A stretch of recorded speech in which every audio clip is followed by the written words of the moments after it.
రాజకీయాలకి ఈయనేం పనికిరాడు, మొఖాలకు రంగు వేసుకునే వాళ్ళు రాజకీయాలకి ఏం పనికొస్తారని రాజకీయాలు అనేటువంటిది ఒక బ్రహ్మ పదార్థం అనుకున్నారు.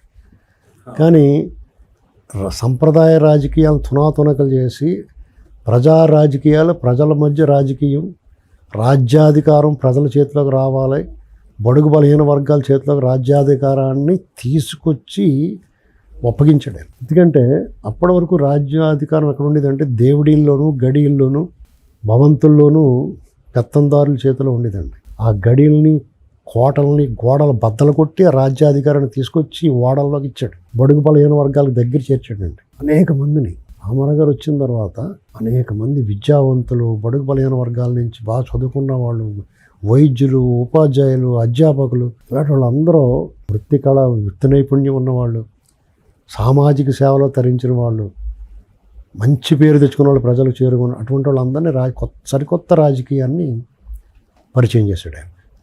ఆయన పర్యటన, ఆయన పార్టీ పెట్టడం, జెండా రూపకల్పన, ఆ రంగు, ఆయన స్వహస్తాలతో ఆ జెండాని ఏ సమయంలో, ఏ టైంలో ఆయన రూపొందించాడో కానీ వాళ్ళకి రెపరెపలాడుతుందంటే ముహూర్త బలం కూడా ఉంటుందండి. ఆ వ్యక్తి తాలూకు సంకల్పం కూడా ఆ జెండా రెపరెపలాడడంలో కనిపిస్తుంది. నిజంగానే కారణ జన్ముడండి ఆయన.